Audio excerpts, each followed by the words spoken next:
Hello friend, in this video we will discuss about the CSS text formatting property. जब हमने background colour पर बात की थी तो हम वहां पर टेक्स्ट कलर जो प्रॉपर्टी थी टेक्स्ट की उसको हम देख चुके हैं। तो इस वीडियो में हम टेक्स्ट अलाइनमेंट, टेक्स्ट डेकोरेशन और टेक्स्ट ट्रांसफॉर्म पर बात करेंगे। तो उसके लिए हम index.html फाइल में हम आ जाते हैं और यहाँ पर हम टेक्स्ट अलाइनमेंट जो प्रॉपर्टी है उसको इम्प्लीमेंट करके देखते हैं। तो उसके लिए मैं डिव टैग ले लेता हूँ। डिव टैग लेने के बाद मैं हेडिंग टैग लेता हूँ और इसमें थोड़ा सा हम हेडिंग दे देते हैं। कोड स्कीम लिखता हूँ। कोड स्कीम लिखने के बाद हम इसको थोड़ा सा स्टाइल कर लेते हैं ताकि हम टेक्स्ट अलाइनमेंट जो CSS टेक्स्ट प्रॉपर्टी है उसको हम यूज कर सके। तो उसके लिए मैं डिव ले लेता हूँ।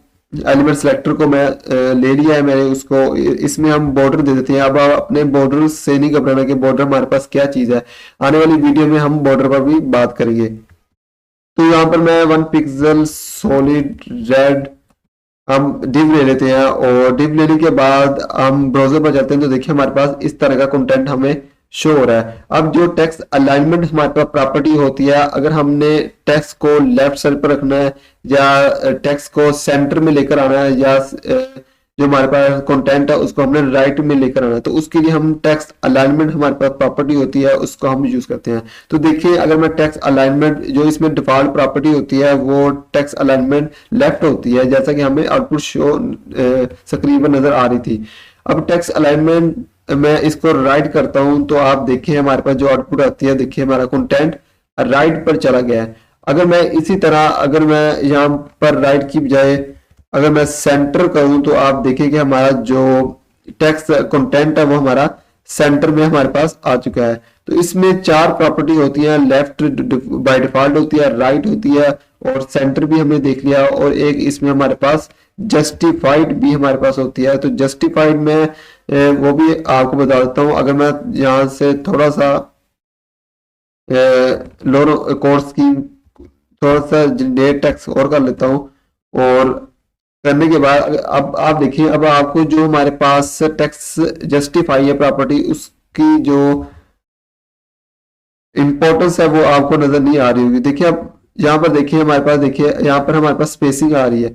अब देखिए जैसे मैं टेक्स्ट जस्टिफाई करूंगा तो आप देखिए हमारे पास क्या होगा, टेक्स्ट पूरा जस्टिफाई हो रहा है, यानी कि जहां से हमारी कंटेनर की विड्थ खत्म होगी वहां तक हमारा कंटेंट हमारा जाएगा। अगर हम जहां पर कंटेंट की जो हमारा डिव है उसकी मैं विड्थ थोड़ी सी कम कर दूं तो आप देखिए हमारे पास अगर मैं 50% ले लूं तो आप देखें हमारे पास क्या हो रहा है। देखें हमारा कंटेंट विड्थ के लिहाज से जस्टिफाई हो रहा है। अगर अगर मैं जस्टिफाई प्रॉपर्टी को रिमूव कर दूं तो आप देखिए हमारे पास हमारा जो कंटेंट है वो हमारे डिव के लिहाज से जस्टिफाई नहीं हो रहा। तो अगर हमने कंटेंट को विड्थ के लिहाज से जस्टिफाई करना है तो हम टेक्स्ट अलाइनमेंट जस्टिफाई प्रॉपर्टी को यूज कर लेते हैं। और इसके अलावा हमारे पास जो नेक्स्ट प्रॉपर्टी है वो हमारे पास टेक्स्ट डेकोरेशन, यानी कि हमारे पास टेक्स्ट डेकोरेशन हमारे पास क्या होती है। तो इसको मैं दोबारा से रिमूव कर देता हूँ और कोड स्कीम ले लेता हूँ। कोड स्कीम लूंगा और आप देखेंगे इसको आउटपुट देख रहे हैं हमारे पास कोड स्कीम इस तरह की आ रही है। तो यहाँ पर जाकर विड्थ को मैं कमेंट कर देता हूँ ताकि हमारे पास 100% विड्थ ले ले।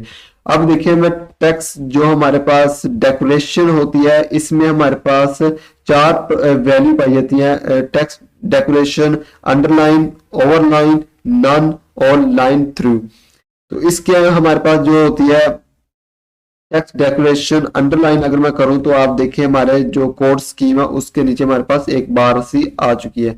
तो इस तरह अगर आपने टेक्स्ट को अंडरलाइन करना है तो हम टेक्स्ट डेकोरेशन अंडरलाइन करेंगे। और अगर मैं अंडरलाइन की बजाय ओवरलाइन करना चाहता हूं यानी कि हमारा जो कंटेंट है उसके ऊपर हमारे बार आ जाए तो देखिए हमारे पास इस तरह ऊपर की तरफ बार आ जाएगी। और तीसरा और इसके बाद हमारे पास तीसरी जो प्रॉपर्टी है वो हमारे पास लाइन थ्रू वैल्यू हमारे पास है टेक्स्ट डेकोरेशन की। अगर हमने वो यूज करनी है तो देखिए अब हमारा क्या होगा, कंटेंट के सेंटर में हमारे पास लाइन आ रही है। अब देखिए इसमें आ रही है और इसमें जो हमारे पास चौथी वैल्यू है वो हमारे पास नन होती है। अगर आप देखिए कि हमारे पास देखिए हमारे पास प्रॉपर्टी नन हो चुकी है, लेकिन इसको इस वैल्यू नन वैल्यू को मजीद समझाने के लिए अगर मैं यहाँ पर एंकर टैग लूँ तो आप देखिए अगर हम एंकर टैग लेते हैं और यहाँ पर मैं होम लिखूं तो आप देखेंगे हमारे पास एंकर टैग में बाय डिफॉल्ट हमारे पास क्या होता है, अंडरलाइन आती है। अब यहाँ पर हम टेक्स्ट डेकोरेशन जो नॉन प्रॉपर्टी है वो हम यहाँ पर यूज करते हैं। तो अगर आप देखिए मैं यहाँ पर एंकर टैग सिलेक्ट करूं और यहाँ पर मैं टेक्स्ट डेकोरेशन में नन लूं और इसको और फॉन्ट साइज थोड़ा सा इंक्रीज कर दूं तो आप देखिए हमारे पास जो होम के नीचे हमारे पास अंडरलाइन आ रही थी वो हमारे पास खत्म हो चुकी है। तो इस तरह टेक्स्ट डेकोरेशन नन भी हम यूज करते हैं। और उसके बाद हमारे पास आती है टेक्स्ट ट्रांसफॉर्म के। हमारे पास ट्रांसफॉर्म क्या होती है, अगर हमने अपने कंटेंट को यानी कि कंटेंट को कैपिटलाइज करना है या लोअर केस करना है, अपर केस करना है, तो हम वहां पर टेक्स्ट ट्रांसफॉर्म प्रॉपर्टी को यूज करते हैं। तो उसके लिए देखिए हम टेक्स्ट ट्रांसफॉर्म हमारे पास ये प्रॉपर्टी है, अगर इस पर मैं कैपिटलाइज इसकी वैल्यू यूज करूं तो देखिए हमारे पास कोड स्कीम, देखिए हमारे पास फर्स्ट जो कैपिटल वर्ड लेटर था वो हमारे पास क्या हो गया है, कैपिटल हमारे पास हो गया है। तो इस तरह आप कैपिटलाइज यूज करते हैं। अगर मैं चाहता हूं कि मेरा लोअर केस में हो, लोअर केस हम बाद में देते हैं, पर मैं अपर केस दे रहा हूं क्योंकि हमारे पास कैपिटल जो कंटेंट है वो लोअर केस में ही है। तो यहाँ पर मैं अपर केस देखूं, अब देखिए हमारे पास सारा का सारा जो हमारे पास कोड स्कीम थे, जो लेटर थे वो हमारे पास कैपिटल हो चुके हैं, अपर केस में हो चुके हैं। अब यहाँ पर इसको मैं लोअर केस करूं तो आप देखेंगे हमारे पास सारे के सारे क्या हो गए हैं, लोअर केस में हमारे पास आ चुके हैं।